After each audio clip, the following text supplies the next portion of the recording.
बहुत सूझबूझ वाली पार्टी है। मैं अपने मंच पर आसीन लोगों से भी कहना चाहता हूँ कि आपकी लड़ाई आसान आदमी से लड़ाई नहीं है। ये 24 घंटे काम करने वाले एक संस्था से आपकी लड़ाई है।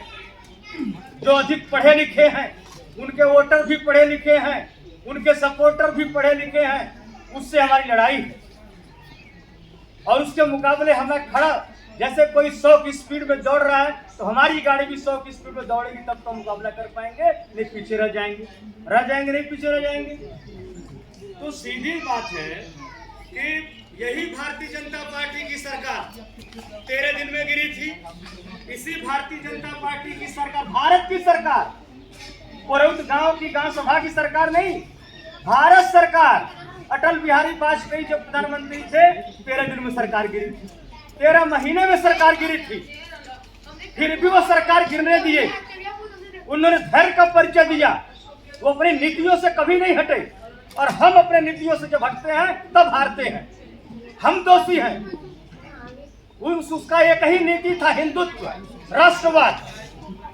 जिस मुसहर को, जिस राजभर को, जिस चमार को एक साथ पंगत में बैठ के खाना खाने का अवसर नहीं मिला, यहाँ तक कि पटेल को जो घोर हिंदुत्ववादी हो गया है, इसको भी सामान्य तो सम्मान से नाम लिया जाता था, इसलिए इनकी आर्थिक स्थिति अन्य जातियों की तुलना में अच्छी, थोड़ी मजबूत थी, राजभरों की तुलना में, मौर्या की तुलना में, कुहार लोहार गणरिया की तुलना में थोड़ी अच्छी। तो सामने तो सम्मान से बोलते थे, लेकिन जैसे ये पीछे हट जाते थे इनको भी मकरूर कह देते कि नहीं कहते।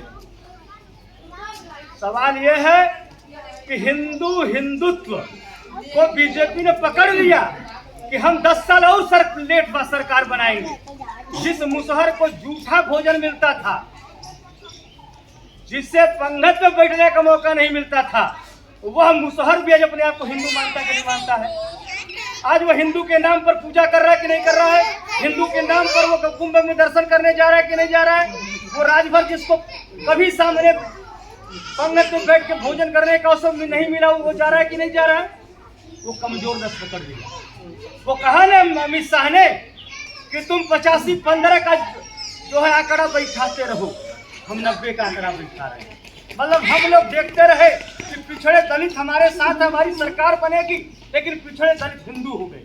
पिछड़े दलित नहीं रह गए, दलित भी हिंदू हो गया, पिछड़ा भी हिंदू हो गया। और जब हिंदू हो गया तो हिंदू का नेता कौन है? भारतीय जनता पार्टी। तो सरकार तो बनेगी उसकी कि नहीं बनेगी? बनेगी ना।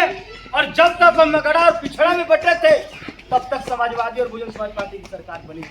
और फिर जान लीजिए, चाहे जितना पीडीए का ये अधिवेशन चला लीजिए, जब तक आप पिछड़ा और दलित नहीं बनेंगे तब तक समाजवादी पार्टी की सरकार नहीं बनेगी। नोट कर लीजिए, नहीं तो राम राम जपते रहिए। जब तक हमारा दुश्मन धर्म है, हम पिछड़े क्यों हैं, हम दलित क्यों हैं, कैसे दलित हुए हम? हमारे धर्म ने हमको दलित बनाया, हमारे धर्म ने हमको पिछड़ा बनाया। किसके गले में हाड़ी बांधी थी, किसके पीठ के पीछे झाड़ू बांधी थी? कौन बनवाया? धर्म बनवाया। धर्म ही ने बनाया था कि 4 वर्ण होंगे, ब्राह्मण, क्षत्रिय, वैश्य, शूद्र, और शूद्र का काम क्या होगा? सेवा करना। तो सेवा करिए ना। इसमें भी बहुत अच्छा लिखा है, आप लोग सब लोग ऐसे बोर्ड लिए पढ़े नहीं, इस पर लिखा है साफ साफ, हमारे नेताजी ने लिखा है, माननीय अखिलेश यादव ने, कि बाबा साहब अम्बेडकर ने प्रभुत्ववादी शक्तियों के खिलाफ लड़ाई लड़ा। प्रभुत्ववादी शक्तियों का मतलब समझते हैं? यहाँ के चंद लोग, मतलब ऐसे जानिए कि 100 लोग अगर हैं तो 100 लोगों पर 10 लोग शासन कर रहे थे और 90 लोग शोषित हो रहे थे, गुलाम थे। और जब भारत का संविधान बना, देश आजाद हुआ, और बाबा साहब अम्बेडकर ने द्वितीय गोलमेज सम्मेलन में जाकर के अपने मरे बेटे को छोड़ करके बीमार के हालत में गए। द्वितीय गोलमेज सम्मेलन हुआ लंदन में। उन्होंने कहा कि मुझे आजादी तभी मंजूर है जब मुझे भी वोट देने का अधिकार है, और एक वोट देने का अधिकार है, इसलिए ये गाली सुन रहे हैं, क्योंकि ये प्रधान बन गए। जो कमला भाई, आप वोट के पूजा से गाली सुन रहे हैं, और कोई भी पीड़ा से गाली दे भी दी सरकार। अगर वोट की ताकत न होती तो महेंद्र पटेल बिहारी, वोट की ताकत न होती तो नेताजी, हमारे नेताजी मुख्यमंत्री बनते नहीं बने। तो आप समझिए बीजेपी वोट की गणित को समझिए कि ये तो अगड़ा पिछड़ा का ये सब भाई तो भाई बना करके तो इनकी संख्या ज्यादा है। कौन सा जादू चले भाई? अगर पिछड़े दलित एक हो जाए तो बीजेपी कभी सरकार बनेगी? नहीं बनेगी। तो उसने कहा हिंदू बनाओ, पिछड़े दलित मत बनाओ। पिछड़े दलित हम बनाए तो पहले शोषण खूब किए, और अभी कुछ पढ़ लिख गए हैं, सत्ता में भी आ गए हैं, तो अभी पिछड़े दलित के नाम पर काम नहीं चलेगा। इनको हिंदू बनाओ, हिंदू राम, हिंदू राम, हिंदू राम। इसलिए 12 महीना 24 घंटा वो कहते हैं भारत पाकिस्तान, हिंदू बना मुसलमान। बांग्लादेश में ये हो रहा है, पाकिस्तान में हिंदुओं के साथ ये हो रहा है, लेकिन कभी वो नहीं सोचे कि कोरौत में हिंदुओं के साथ क्या हो रहा है। कभी सोचे? विश्वकर्मा मारा जाता है, थाने पर FIR नहीं होता। राजभर मारा जाता है, FIR नहीं होता। प्रजापति मारा जाता है, FIR नहीं होता। लोहार मारा जाता है, FIR नहीं होता। होता है? नहीं। क्यों नहीं होता है? क्योंकि उनकी आदत में है। वो ऐसे शेर हैं जो आपको हमारे पूर्वजों का सदियों से खून चूसे हैं। 500 रुपया देकर 2 पीढ़ी तक घर जुटवाए हैं। वैसे लोग कभी नहीं चाहेंगे जो आपको जमीन पर बैठा के अपने सिंहासन पर बैठे हो, वो कतई नहीं चाहेंगे कि आप उनकी बराबरी में बैठे। इसलिए वो एक जाल फैला दिए हैं, इसका धर्म का जाल, और इस धर्म के जाल से जिस दिन आप निकल गए उस दिन समाजवादी पार्टी की सरकार बन गई। और जब समाजवादी पार्टी की सरकार बन गई तो सारी योजनाएं अपने आप आ जाएंगी, सारी योजनाएं आएंगी, क्योंकि जो हमारा नेता है दिन रात वो उनसे ज्यादा कोई लड़ नहीं सकता। सदन में खुलेआम पीडीए की लड़ाई लड़ते हैं, पिछड़े दलितों की लड़ाई लड़ते हैं।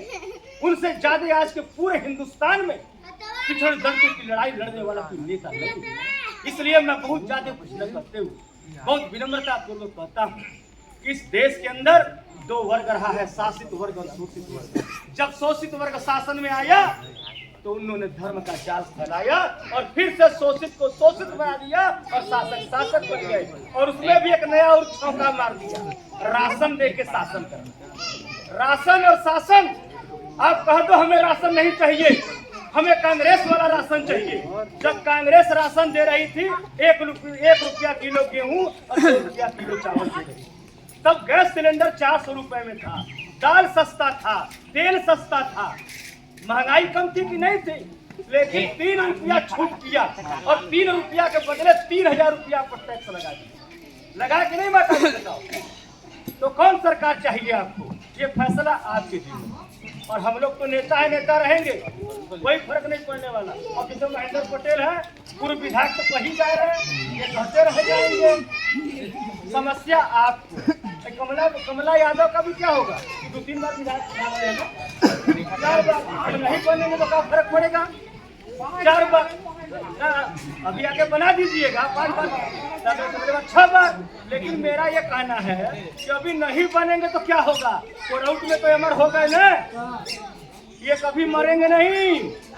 जब तक सूरज चांद रहेगा कोरौट में कमला का नाम रहेगा, ये मिटा नहीं सकते कोई। इसलिए मेरे प्यारे भाइयों बड़े कोरौट के लोगों, अपने लाभ के लिए, समाजवादी पार्टी के लिए नहीं, अपने भलाई के लिए, अपने बच्चों के पढ़ाई लिखाई के लिए, अपने बच्चों के विकास के लिए आपको समाजवादी पार्टी को वोट देना होगा। समाजवादी पार्टियों को नीतियों को समझना होगा और अपने ही वोट देना नहीं होगा, अपने साथ अपने दोस्तों को भी वोट दिलवाना होगा। तब जा करके जो चाहेंगे सब मिलेगा, क्योंकि सत्ता ही विकास का ऐसा चाबी है जो दरवाजा खोलता है, और सत्ता नहीं तो कुछ नहीं। इन्हीं चंद बातों के साथ मैं अपनी वाणी को विराम देता हूँ। अगर मेरी बातों से किसी को तकलीफ लगा हो तो क्षमा चाहता हूँ। क्षमा प्रार्थी होते हुए जय समाजवाद, जय भीम, जय भारत, नमो बुद्धाय। धन्यवाद हमारे प्रदेश सचिव जी। और मैं कार्यक्रम के अगली कड़ी में बबलियाल के प्रधान मास्टर साहब को आमंत्रित करते हैं कि वो आए। बहुत बहुत धन्यवाद। बड़े संस्थान का काम कर रहे हैं।